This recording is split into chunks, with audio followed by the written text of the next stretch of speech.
a conocer este concepto por el contexto de otra ciudad grande, Buenos Aires. Y chicos, no me gusta la presentación del libro porque se llama The Subjunctive and Adjective Clauses. ¿Qué es Adjective Clauses? Bueno, para mí no está muy claro Adjective Clause. Entonces, quiero clarificar que con ese concepto del subjuntivo son frases que pertenecen a the unknown and the non-existent. Y van a ver ejemplos. Eso es mucho más claro en mi opinión.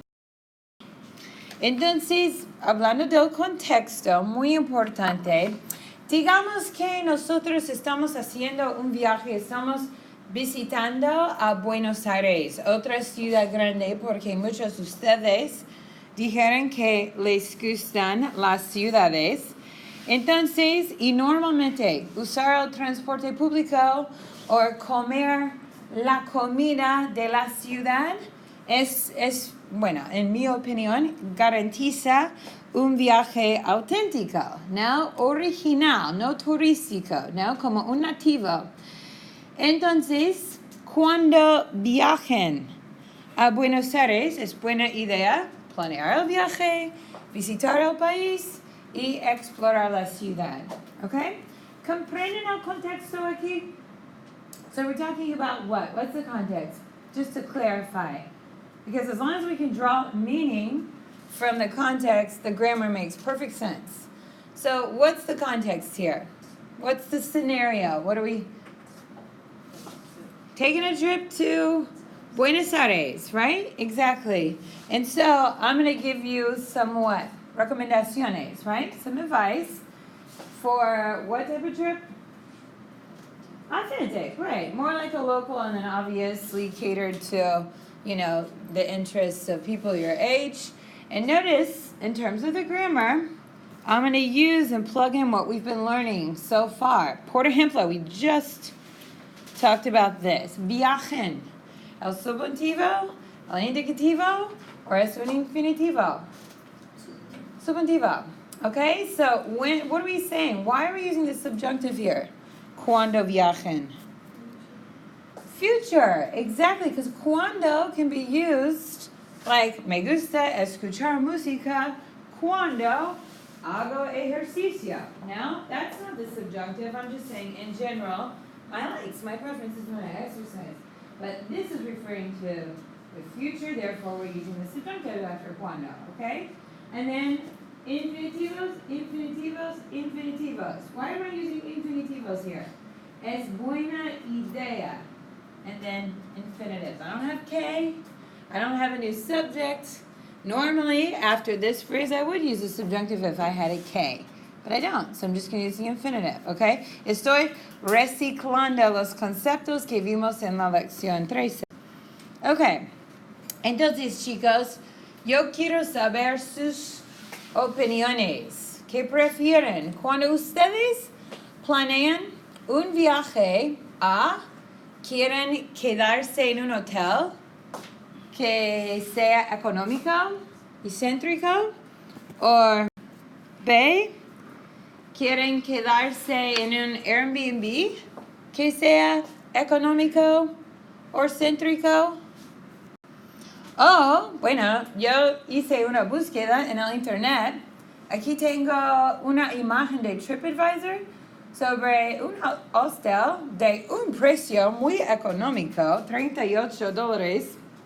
Bueno, ¿quieren quedarse en el Circus Hostel, que es económico y céntrico? ¿O quieren quedarse en el Loft? Eso es un lugar auténtico, verdadero de Airbnb.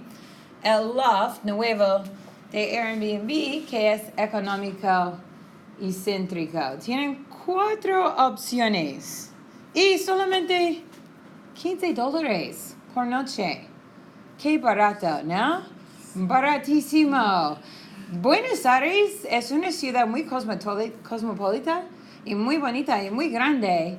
Y la gente, las personas en Argentina son muy atractivas, muy, muy guapas, en serio.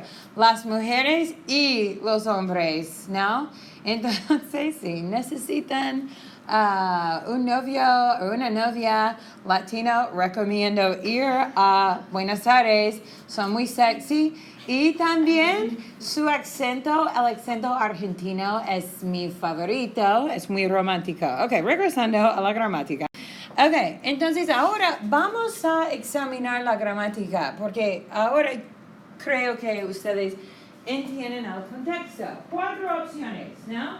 De quedarse, ¿no? De dormir durante su viaje, ¿no? Quedarse just means to stay. We have the verb quedar this chapter as a verb, like to be located. It can be like a synonym for estar, like ¿dónde está? ¿Dónde queda?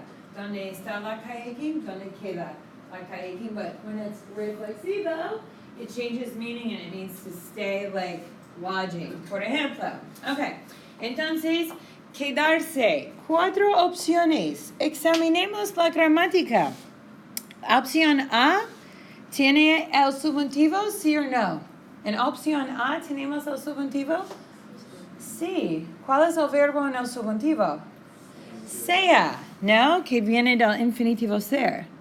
Opción B, ¿tenemos el subjuntivo, sí o no? Sí, otra vez. Sea, ¿no? Opción C, ¿tenemos el subjuntivo? No. Es el indicativo. ¿Y opción D? No, porque tenemos es. Okay, hablemos en inglés sobre la gramática. ¿Por qué? Because at first glance, these options look very similar, don't they? So, what about them, in terms of their meaning, is different and is therefore influencing the grammar? Ashton? The first two are like really vague. The first 2 are very vague. They're very general. And the 2 first ones that are vague and general are using the subjunctive, right? Sea. Versus options C and D are more specific, right? How are they more specific? What about them makes them more specific? Kamisha? Actual places. Exactly. Muy bien. This is all that's going on with the subjunctive versus the indicative. No infinitive option here because they all have K. C and D are referring to places, like Kamisha said, that actually exist. I did some Google searches, TripAdvisor, I saw that hostel, and I was like, oh, that looks cool. They'd probably like to stay there. It's not very expensive. It's in a good location. It actually exists. So we use S. However, option A is just talking about, like, you like to stay in hotels. Some people like the hotel experience. Me personally, I like Airbnbs. And then, our option D, it's specific. I found that specific Airbnb in a good location, and therefore I use the indicative. So the book calls it the subjunctive with adjective clauses. I like to refer it with the unknown, or in this case, the non-existent. Or actually, no, in this case, the unknown. Okay? So let's say this is a supersite activity, or more so, the test or the final exam. And you have to fill in the blank, kind of like you did on the last test, with the subjunctive or the indicative or infinitive, whatever, of the verb, okay?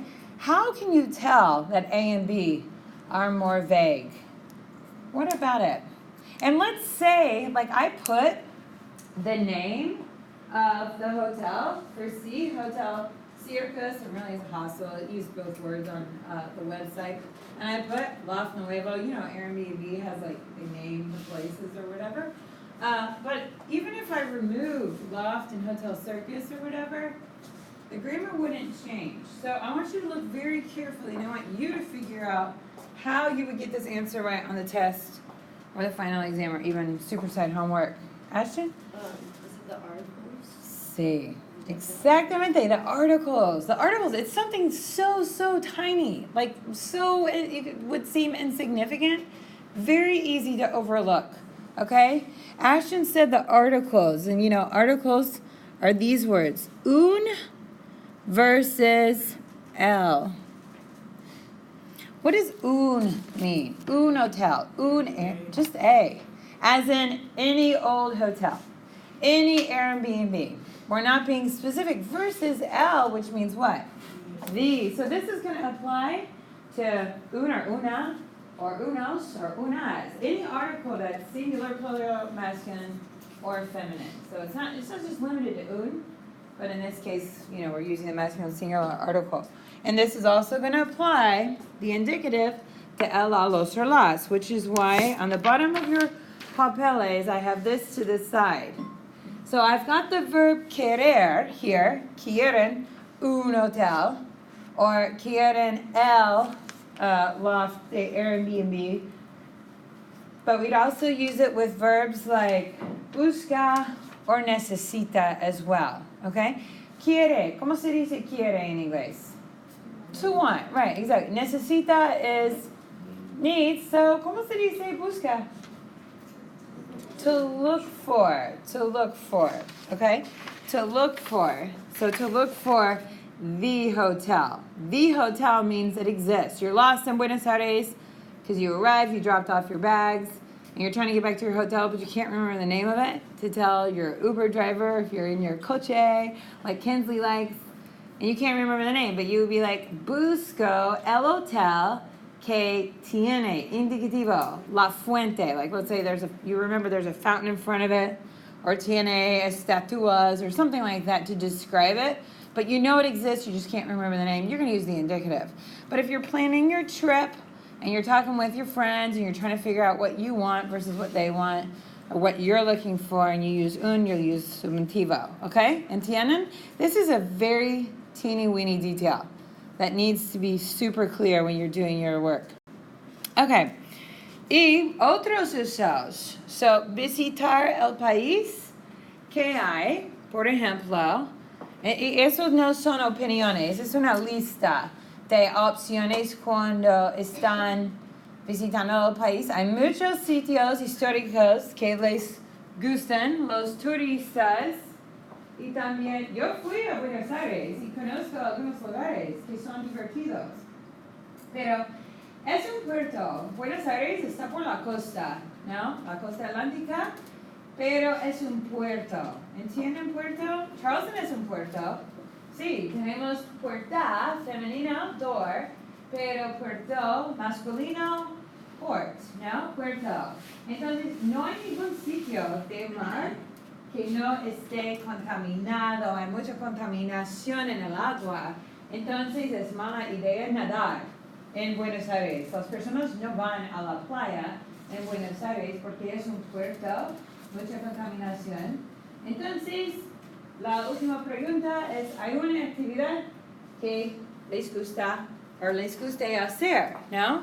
Ahora, ¿comprenden más o menos el contexto? ¿No? Ok, ahora vamos a hablar de la gramática. Subjuntivo versus indicativo. ¿No? So, what sentences do we have here in the subjunctive? I should have numbered them, but whatever. Where do we have, what did I just ask you? Indicative or subjunctive? Subjunctive. Okay, sorry. All right, whatever. Indicative, subjunctive. Where do we see the subjunctive in these examples? What examples have the subjunctive? Repeat them. Cuatro. Muy bien. Excelente, Tyra. So, hay una actividad que les guste hacer. Subjuntivo. Does anybody know why? Again, remember, rather than referring to how the book classifies its use of the subjunctive adjective clauses, I'm trying to teach it as what? The unknown or the non-existent. So what category would this fall under the subjunctive? Kamisha? The unknown. And how do you know that it's unknown? Exactly, because there's a question mark. And it's like, hay una actividad. Like, that's why I'm asking you. So, when you look on your paper, you've got those questions. Conoce. This one's easy. On the super site, if you see the question mark, if it's like, and then instructions like, choose between the subjunctive and the indicative, blah, blah, blah. And you see those question marks, and it's like, conoce, things like that. You're like, that's probably unknown because it's asking a question. I'm going to go with the subjunctive. You'll probably get it right. What about, are there any other ones with the subjunctive? Tres, exactly. So we have I in this particular example, and our verb in the subjunctive is what? este, right? Coming from infinitivo estar. Está, indicativo. Este, subjuntivo. So what about this makes it the subjunctive? No hay ningún. Muy bien, Tyra. No hay ningún, or no hay nadie. So when we have no, and then a verb, and then another negative word like ningún, nada, nadie, those double negatives we see in Spanish, connected with K, then we're going to use the subjunctive. It doesn't fall under the unknown, but it would fall under the what? Non-existent. Non-existent. Like there's not a single person in here from China. No hay ninguna persona que sea de Chino. No? So sea subjuntivo. However, in these examples, I, que, indicativo, conozco, que, indicativo, because why? Those things exist. Those things exist. So we use el indicativo. Ok, vamos a hacer número 3 y el resto de esta presentación en clase martes.